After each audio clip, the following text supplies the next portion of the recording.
¿Qué es lo más aterrador que has visto en un hospital? Cuando era niño cantaba en un coro que, de vez en cuando, visitaba un hospital local para pacientes terminales y cantaba himnos de habitación en habitación. Una vez, mientras cantábamos para un hombre muy enfermo que estaba acostado en la cama, estoy casi seguro de que vimos cómo su corazón se detenía en ese mismo momento, es decir, como la línea del monitor cardíaco quedaba completamente plana, señal de que había entrado en paro. Nuestro director del coro reaccionó de inmediato y nos llevó rápidamente a la siguiente habitación. No fue hasta algunos años después que realmente entendí lo que había presenciado aquel día. Mi esposa tiene cáncer y necesitó un trasplante de médula ósea. Eso significó que, después de que le dieron el alta, tuvimos que ir a la unidad oncológica prácticamente un día sí y un día no durante varios meses. Las infusiones a veces duraban horas, así que yo solía llevar mi computadora portátil y trabajar en algún rincón apartado del área de oncología. Recuerdo que un día escuché a una mujer aullar de dolor mientras un ser querido intentaba consolarla. Poco a poco entendí que le acababan de dar malas noticias y que no le quedaba mucho tiempo de vida. Ella trataba de negociar, de suplicar por un poco más de tiempo. La persona que estaba con ella, completamente alterada, intentaba hacer arreglos para trasladarla a un lugar tranquilo mientras se preparaba para el final de su vida. En ese mismo momento mi esposa estaba en su punto más bajo, en el nadir de su enfermedad, coqueteando con la muerte ella también, así que escuchar todo eso me dejó completamente destrozado. Esa noche bebí en exceso. No creo haberle contado nunca esa experiencia a mi esposa, no quería causarle más dolor del que ya estaba viviendo. Pero todavía hoy sigo escuchando los aullidos de aquella mujer. Yo era técnico veterinario en un hospital de investigación y enseñanza. A veces mi trabajo consistía en hacer de asistente de cirugía y anestesista para cerdos que se utilizaban en la capacitación de médicos en técnicas de cirugía laparoscópica, es decir, procedimientos quirúrgicos mínimamente invasivos realizados con pequeñas incisiones y una cámara. Una mañana llegué como siempre y empecé a preparar el quirófano. Había un contenedor de basura grande, de goma, en la sala, algo que normalmente no estaba ahí. Me acerqué, levanté la tapa para ver qué había dentro y el contenedor estaba lleno de brazos humanos conservados. Volví a cerrar la tapa de inmediato, casi por reflejo. Al parecer, esa misma tarde iban a realizar una práctica sobre reparación de tendones o algo parecido. Mi vehículo fue alcanzado por un artefacto explosivo improvisado en el año 2007. Me evacuaron de urgencia en helicóptero médico a la base militar avanzada conocida como Base de Operaciones Avanzada Anaconda, donde permanecí en la unidad de cuidados intensivos durante unas 3 semanas. Cuando me ingresaron en el área, aquello era un caos total. Al parecer había ocurrido un enfrentamiento enorme poco antes y todo el mundo estaba corriendo de un lado a otro. Yo estaba estable y consciente, así que, dentro de todo, me dejaron un poco en segundo plano. Empujaron mi camilla y la colocaron junto a la de un civil iraquí que estaba intubado, es decir, con un tubo de respiración introducido en la tráquea. Tenía lo que parecía, literalmente, un agujero real en el lado izquierdo de la frente. Recuerdo haberlo mirado y pensar que lo habían conectado al respirador y que había muerto allí mismo, sobre la camilla. Cosas que pasan en la guerra. Empecé a concentrarme en todo lo demás que estaba ocurriendo a mi alrededor, tratando de procesarlo todo. En eso, vi movimiento por el rabillo del ojo. El tipo que estaba muerto a mi lado se incorporó de golpe y empezó a arrancarse el tubo de respiración mientras emitía los sonidos de arcadas más desagradables que he escuchado en mi vida. Dios, esos sonidos. Era como gelatina siendo absorbida por una aspiradora mientras alguien se ahoga. En ese momento quedé absolutamente aterrado. Lo único que pude hacer fue gritar para llamar la atención de alguien. Hay que tener en cuenta que el tipo estaba cubierto de sangre. Y ahora, para mí, acababa de levantarse de entre los muertos. Me sentía dentro de una película de George Romero. Los camilleros lograron sujetarlo, volver a intubarlo y sedarlo. Pero juro que mi trasero casi se funde con la tela de la camilla de lo fuerte que se me frunció del susto. Ver a mi suegro recibiendo reanimación cardiopulmonar, es decir, el procedimiento de emergencia en el que se comprime el pecho y se intenta restablecer la respiración y el latido del corazón, fue algo que me marcó de por vida. Al final murió, pero presenciar eso fue muchísimo más violento de lo que jamás habría imaginado. Edición, una consecuencia involuntaria y nada divertida de que este comentario haya recibido atención es que, cada vez que alguien responde, mi mente vuelve automáticamente a lo que ocurrió ese día. Segunda edición, como ya mencioné en un comentario más abajo, estoy en un buen momento respecto a todo esto y solo quería señalar que no es algo en lo que piense con frecuencia. Soy contratista. Llevo bastante tiempo trabajando dentro de hospitales. A ver, un conserje completamente despistado empujando un contenedor de basura con ruedas mientras iba dejando detrás de él una estela de sangre de casi 1 metro de ancho. 3 murciélagos muertos pegados a una alfombrilla para ratón en el techo. Una vez miré por una ventana y vi a un hombre con las costillas abiertas mientras le hacían una cirugía cardíaca, aprendí muy rápido a no volver a mirar por ventanas. Personas completamente fuera de sí por el efecto de las drogas. Y probablemente lo peor de todo, veteranos mayores en el ala psiquiátrica siguiéndome por los pasillos y suplicándome que les diera un trozo de cuerda lo suficientemente largo como para poder ahorcarse. Trabajo en el ámbito de la medicina y he visto a muchísimas personas con lesiones que les cambiaron la vida por intentos de suicidio fallidos. Este tipo de casos estaría entre los peores, si no fuera porque, lamentablemente, es demasiado común un hombre, siempre hombres, que se vuela la parte frontal del rostro. La mandíbula completa o todo desde la nariz hacia arriba con un arma de fuego. Uno que todavía me persigue es el de un hombre joven con quemaduras eléctricas profundas y extensas por todo el cuerpo, otro intento de suicidio que no logró su objetivo. No lo encontraron durante un buen tiempo, y las infecciones fueron una lucha constante. Con el paso del tiempo, terminó perdiendo casi todo, excepto los muslos, la parte superior de los brazos y el torso. Perdió el rostro, incluidos los ojos, las orejas y los genitales. A veces me pregunto cómo estará hoy, aunque hayan pasado décadas desde entonces. Antes trabajaba en el equipo de servicios ambientales de un hospital. Nos encargábamos del mantenimiento de alfombras y pisos. Yo era bastante nuevo en el trabajo cuando me enviaron a limpiar la alfombra del piso donde estaban los pacientes de psiquiatría, aunque en ese momento no lo sabía. A veces las máquinas hacen bastante ruido, así que los pacientes nos pedían que cerráramos las puertas. Mientras estaba limpiando frente a la puerta de uno de ellos, el hombre me hizo señas para que me acercara. Era mayor, tendría unos 80 años. Cuando me acerqué más, noté que estaba sujeto con correas. No paraba de repetirse, ven aquí, déjame salir, tengo que salvar a los niños. Señaló por la ventana, hacia otra parte del hospital, y dijo, están en el hueco del ascensor. Tengo que salvarlos, déjame salir. Entendí que seguramente tenía problemas de salud mental, pero aún así la situación me resultó extremadamente inquietante. Un paciente murió por un paro cardíaco, pero su cuerpo siguió teniendo espasmos durante casi 40 minutos después de su fallecimiento. Eran solo contracciones musculares involuntarias, pero nadie quería tocarlo para embolsarlo y etiquetarlo, así que me armé de valor y lo hice yo. Por dentro estaba entrando en pánico todo el tiempo. Una mujer iba conduciendo por la autopista cuando una rueda salió despedida de un camión, atravesó el parabrisas y le impactó directamente en la cara. Los técnicos en emergencias médicas llegaron sosteniéndole el rostro con las manos y, cuando lo soltaron, la cara literalmente se abrió, como en la película Depredador.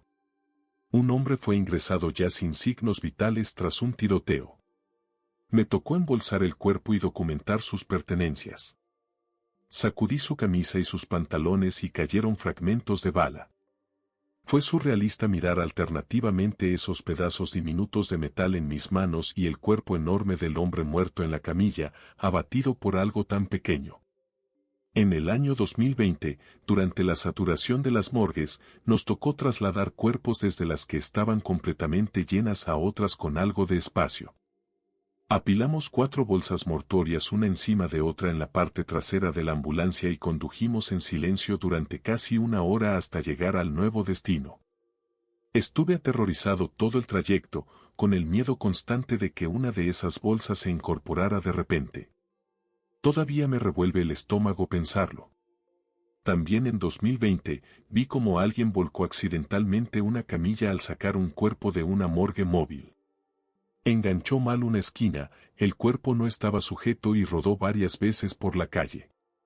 La gente corría, todos entraron en pánico, fue una escena horrible.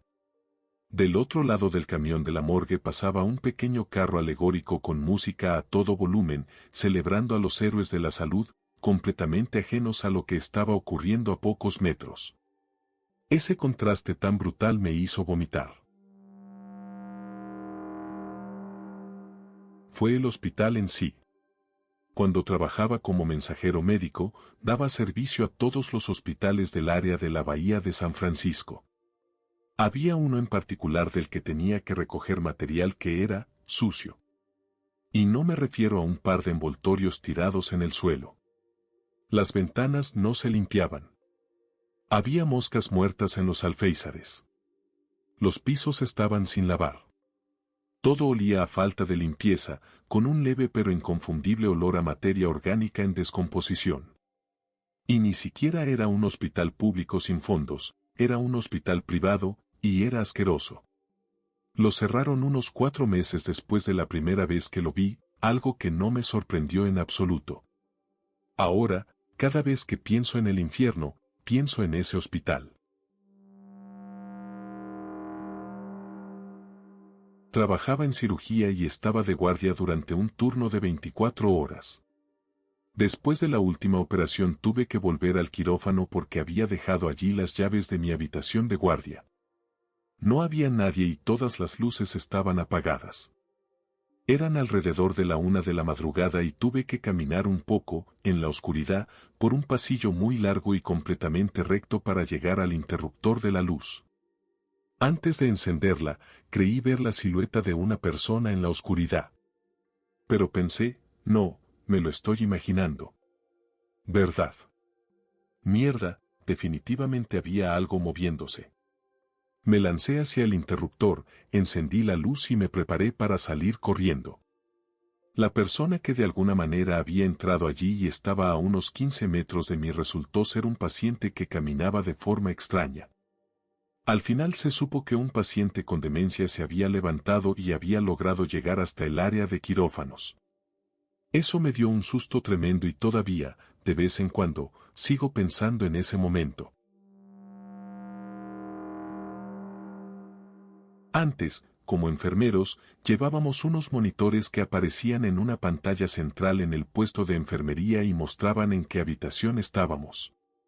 Yo estaba en turno nocturno con otra enfermera y una auxiliar de enfermería.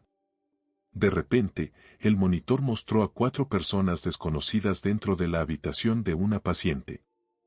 Que apareciera alguien como desconocido no era algo raro, normalmente significaba que alguien llevaba un transmisor no registrado o que había un retraso en la red. Pero ver 4 de golpe sí era extraño. Lo inquietante vino después. Fui hasta la habitación para comprobar qué pasaba.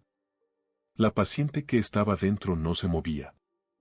Estaba en cuidados paliativos, así que ya de por sí casi no se movía. Pero su oxímetro de pulso marcaba 0% y no estaba sonando ninguna alarma. Eso no es normal. Esos monitores suelen alarmar cuando bajan del 95%. Me acerqué más y le quité el sensor del dedo. En ese instante empezó a sonar la alarma y el aparato funcionó con normalidad. La paciente estaba muerta.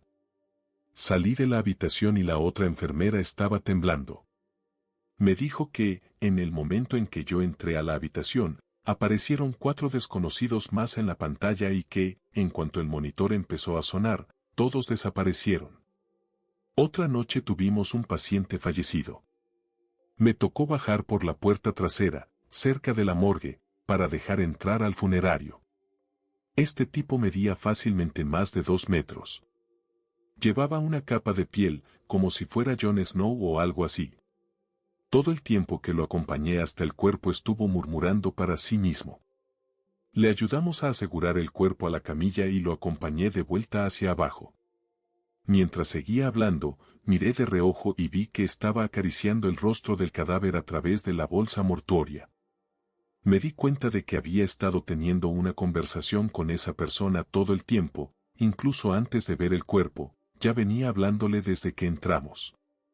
Cuando lo dejé salir por la puerta trasera, se giró, me miró y dijo, ella agradece los cuidados que le dieron y quiere que sepan que significaron mucho para ella. Otra noche distinta. Teníamos muy pocos pacientes, así que cerraron por completo la mitad del servicio. En total había 6 pacientes, lo que significaba que yo estaba trabajando solo con un auxiliar en el extremo opuesto de la unidad. Nos quedamos sin un determinado suero intravenoso y, en vez de esperar a que farmacia enviara más, fui hasta el lado cerrado de la unidad, al otro extremo del hospital, para sacar uno del cuarto de medicamentos de allí. El área estaba completamente en silencio, excepto porque en una habitación había un televisor encendido. A medida que me acercaba, la puerta de esa habitación se abrió unos 10 o 15 centímetros más. No un poco, pero tampoco del todo. Cuando miré dentro, el televisor se apagó y no había nadie allí. Retrocedí hasta el cuarto de medicamentos, entré y cerré la puerta detrás de mí. En el suelo del cuarto, varias bolsas de suero intravenoso estaban colocadas formando algún tipo de patrón. No era algo al azar, pero tampoco parecían letras claras. Me giré para salir y la puerta no se abría. Mido 1,85 m y peso unos 115 kilos. Apoyé la pierna contra la pared y tiré con todas mis fuerzas. Las luces del cuarto se apagaron y literalmente grité en voz alta, no quiero ningún puto problema contigo. Las luces se encendieron de nuevo y las cosas del suelo habían desaparecido, estaban otra vez en los estantes. Toqué la manija de la puerta y se abrió con total normalidad. Salí del cuarto y el televisor de la misma habitación volvió a encenderse. Crucé la unidad corriendo sin mirar atrás. Nunca más volví a trabajar en ese lado del piso. Me negué a ir, fuera de día o de noche, con el servicio completo o no. No sé qué había allí y nunca lo sabré. Y estos son solo algunos de los muchos encuentros extraños que tuve en ese lugar. Trabajé como asistente de laboratorio en un hospital rural. Estaba en el turno nocturno y necesitaba ir a buscar unos insumos que se guardaban en un piso del edificio que ya no se utilizaba. Antes había sido una unidad de cuidados paliativos. Eran las 3 de la madrugada. Estaba completamente sola. Entré a esa unidad y todo estaba oscuro. El lugar estaba casi vacío. La decoración era vieja, de estilo noventero, con colores rosados y azules. Había sillas y computadoras abandonadas, como si simplemente las hubieran dejado allí. El cuarto donde se guardaban los suministros estaba al final de un pasillo largo, flanqueado por antiguas habitaciones de pacientes. Todas las puertas estaban abiertas. A mí me gusta lo macabro, así que al principio la vibra me parecía interesante. Caminé hasta el final del pasillo hacia el depósito y ahí la sensación pasó de esto está interesante a esto no está nada bien. Empecé a escuchar ruidos raros, como pasos arrastrados, que venían de algunas habitaciones. En una de ellas, un viejo soporte de suero intravenoso se inclinó un poco cuando pasé por al lado. Aceleré el paso, agarré las cajas de tubos que necesitaba y me di la vuelta para regresar hacia el ascensor. En ese momento escuché otro ruido de arrastre, pero detrás de mí. Empecé a correr y entonces pude oír cómo las puertas se iban cerrando de golpe a medida que pasaba corriendo, puertas pesadas golpeando una tras otra a ambos lados del pasillo. Corrí tan rápido como pude y llegué al ascensor. Me di la vuelta y, justo cuando las puertas del ascensor se estaban cerrando, ese maldito soporte de suero estaba en el pasillo. Estaba muerta de miedo. Y aunque me gustan las cosas inquietantes, nunca antes de esa noche había creído realmente en lo sobrenatural como algo basado en la realidad. Cuando regresé al laboratorio estaba al borde de las lágrimas. Me senté en un taburete junto a una de las mesas y un técnico viejo y curtido me dijo, «Veo que ya te encontraste con el fantasma de la unidad de cuidados paliativos», y se rió por lo bajo. O sea, ¿qué carajos? Trabajé como enfermera y, en mi primer turno nocturno, todo estaba increíblemente tranquilo. Era una unidad para pacientes con accidentes cerebrovasculares y los 30 pacientes estaban dormidos. Éramos 3 compañeros de turno. De repente, los 3 escuchamos el sonido de una alarma que solo puede activarse manualmente por el personal. Corrimos al ordenador y vimos que provenía de otra unidad, la de cuidados paliativos. Allí había una sola enfermera durante la noche. Fui corriendo hasta allá y vi que una de las habitaciones tenía la puerta completamente abierta, así que entré. Dentro estaba la enfermera junto a un paciente que acababa de fallecer, un hombre enorme, de casi 2 metros de altura y alrededor de 130 kilogramos. Juro que estaba perdiendo líquido por prácticamente todas las aberturas de su cuerpo. Se formaban charcos que salían de los oídos, la nariz, la boca, los ojos, el ano, de todo. El olor era horrible y parecía una mezcla de sangre muy espesa con quién sabe qué más. Mientras intentábamos detener el flujo, algo de ese líquido me salpicó la camisa e incluso me entró en el zapato. La ayudé a limpiar el cuerpo y luego lo llevamos al sótano, donde estaba la morgue. Nos tomó más de 20 minutos lograr meterlo en el refrigerador. El cigarrillo que me fumé después de eso fue, sin duda, uno de los más relajantes que he tenido en muchísimo tiempo. Estaba en la unidad de cuidados intensivos neonatals en plena madrugada, acompañando a mi hijo. Yo ya sabía que se estaba muriendo, así que estaba en un estado mental muy extraño y llevaba días sin apartarme del lado de su incubadora. Justo al otro lado, literalmente a menos de 30 centímetros de mí, había otra incubadora con una bebé que llevaba allí apenas una semana más o menos. Escuché a las enfermeras intentando obtener una lectura del sensor de saturación de oxígeno, ese dispositivo que mide el nivel de oxígeno en la sangre. No lo lograban, probaban con distintos cables y posiciones. Luego se dieron cuenta de que la temperatura de la bebé había bajado y trataron de hacerle una gasometría, que es un análisis de sangre en el que pinchan el talón del bebé para obtener una muestra. Pero no salió sangre. Honestamente, pensé que estaba presenciando el inicio de algún tipo de apocalipsis zombie, teniendo en cuenta que estaba extremadamente estresado y privado de sueño. Al final se dieron cuenta de que la bebé ya había fallecido y que lo único que hacía que pareciera viva era el respirador, que seguía inflando y desinflando sus pulmones. No sé por qué tardaron tanto en darse cuenta, pero fue muy extraño estar tan cerca de todo eso. Nunca se lo conté a nadie, pero todavía hoy me persigue ese recuerdo. Vi a la parca venir por mi compañera de habitación en el hospital. Compartimos habitación durante una semana. Ella estuvo prácticamente inconsciente todo el tiempo que yo estuve allí, hasta la noche anterior a su muerte. En plena madrugada me despertó verla sentada completamente erguida en su cama, discutiendo con alguien que estaba al pie de la misma. La habitación estaba a oscuras, pero aún así podía verla. Se comportaba como una niña, negándose rotundamente a ir con esa persona, gritando, «No voy a ir, no puedes obligarme». En ese momento no le di demasiada importancia, la ignoré lo mejor que pude y me volví a dormir. Al día siguiente yo estaba esperando que me dieran el alta y ella había vuelto a estar completamente ausente, hasta que de repente su corazón se detuvo. En ese exacto instante me invadió un mareo brutal, náuseas, empecé a sudar, el corazón me latía con fuerza y me sentía fatal. Mientras los médicos entraban corriendo para atenderla, yo los aparté y salí al pasillo. Algo dentro de mí me decía que tenía que salir de esa habitación. En cuanto crucé la puerta y llegué al pasillo, me sentí mejor de inmediato. Me dieron el alta poco después.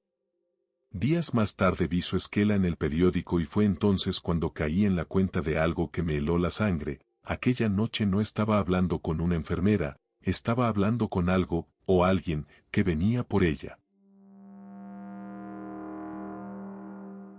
Trabajo en el laboratorio de un hospital. Nos traen cosas como piernas amputadas, bebés nacidos sin vida, muertes fetales, abortos médicos, muestras quirúrgicas y demás para llevarlas a patología.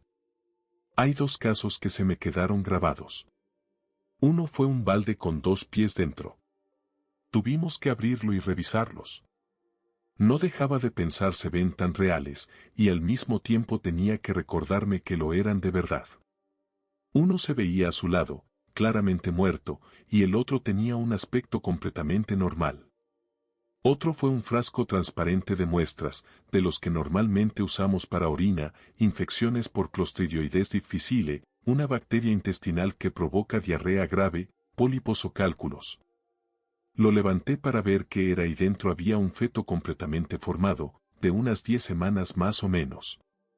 En teoría, no deberían usar recipientes transparentes para traer ese tipo de cosas al laboratorio, pero la persona lo bajó literalmente varios pisos así, a la vista de pacientes y visitantes, sosteniéndolo sin ningún tipo de protección visual. Existen contenedores blancos diseñados específicamente para eso. También es muy duro ser la persona que recibe de una enfermera una caja blanca pesada con un lazo y la guarda en el refrigerador. Es extraño levantar una pierna recién amputada para colocarla junto a otras piernas que ya están en la nevera. O ver que se solicitan análisis de laboratorio para un paciente y, cuando los resultados regresan, aparece una pequeña hoja naranja junto a su nombre, lo que significa que el paciente ha fallecido. Además, nuestro laboratorio, en concreto la sección de microbiología, donde se manejan las cosas más desagradables, está a menos de 6 metros de la entrada de la cafetería. Y la morgue está a unos 15 metros de la cafetería también. En la puerta de la morgue hay un cartel que pueden girar cuando están realizando autopsias. Pasar por allí camino a la salida y ver ese cartel es una sensación horrible.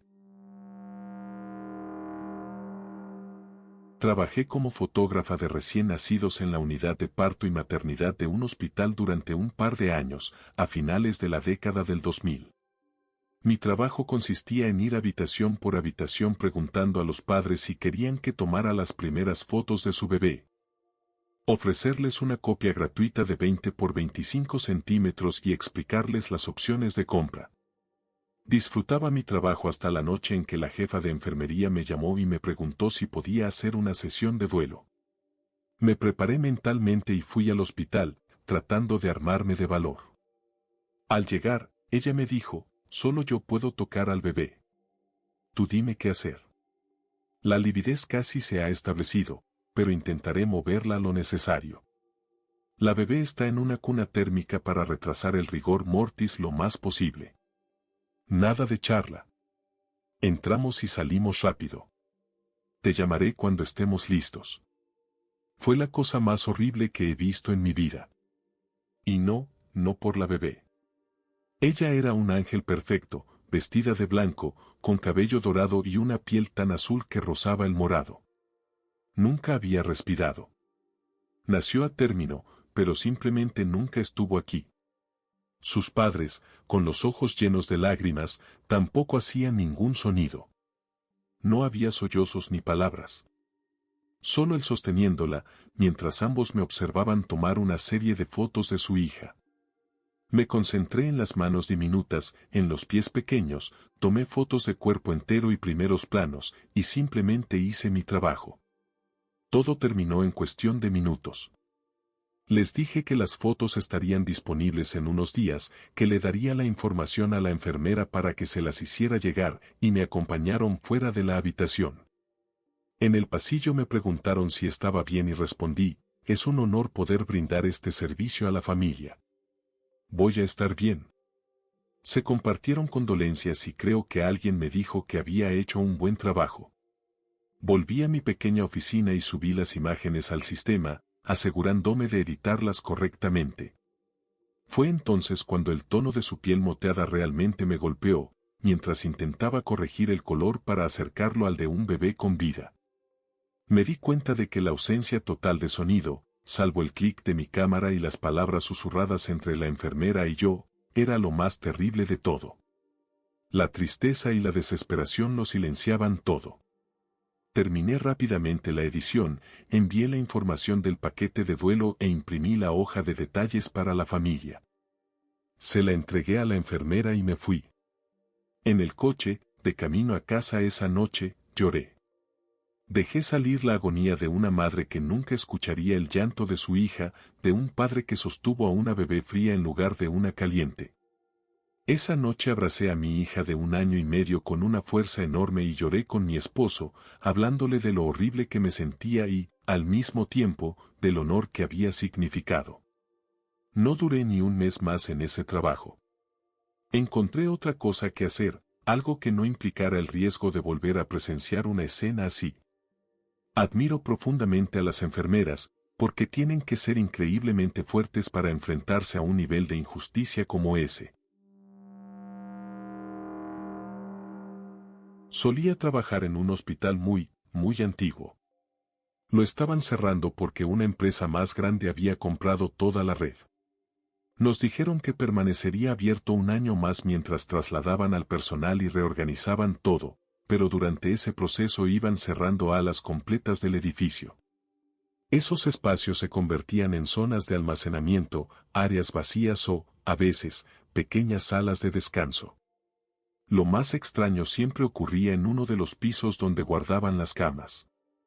Parte de mi trabajo consistía en conseguir camas limpias para los pacientes internados, así que tenía que ir a buscar una cama vacía al lado oeste del edificio y empujarla hasta el lado este. Eran esas camas grandes, eléctricas, con colchones de aire incorporados y todo eso. Una noche pasé mi tarjeta para entrar al piso donde se almacenaban las camas y escuché que, literalmente, casi todas estaban haciendo ruido al mismo tiempo. Pitidos, inflándose, desinflándose, subiendo y bajando solas. Llamé en voz alta y avancé rápido por el pasillo pensando que tal vez había un equipo de mantenimiento probándolas o que algún familiar de pacientes había entrado a un área restringida. Cuando llegué al final del pasillo y me di cuenta de que no había absolutamente nadie, todas las camas se detuvieron al mismo tiempo. De golpe, silencio total. Salí corriendo de allí y no podía dejar de temblar. Nunca volvió a pasar algo así. Y con el tiempo supe que solo había otro empleado más que se negaba rotundamente a subir a ese piso. Mi madre, que también es terapeuta y fue jefa clínica en el Hospital Bautista del Sur, en Nueva Orleans. Ingresó una paciente a la que, al principio, pensaron que tenía trastorno de personalidad múltiple causado por abusos rituales terribles durante su infancia, dentro de un culto religioso. Concretamente la iglesia Hosanna en Ponchatoula, según recuerdo. La mujer tenía varias personalidades, pero según mi madre había una dominante llamada el amo. Cuando aparecía el amo, la voz de la mujer, normalmente muy aguda y femenina, se transformaba en algo imposiblemente masculino, de verdad sonaba como si estuviera poseída. El amo estaba completamente obsesionado con hacerle daño a la mujer. Cuando esa personalidad tomaba el control, ella intentaba lastimarse a sí misma y a otras personas, así que, lamentablemente, tuvieron que mantenerla sujeta con correas las 24 horas del día. Un día, mi madre habló directamente con el amo y básicamente le dijo que no iba a permitir que siguiera dañando a su paciente. El amo soltó una risa demoníaca y dijo, ¿crees que puedes atarme? Revisa su carne por la mañana. Mi madre ordenó vigilancia continua durante 24 horas y, además, la paciente fue examinada de pies a cabeza 4 veces al día para asegurarse de que no tuviera ninguna lesión previa.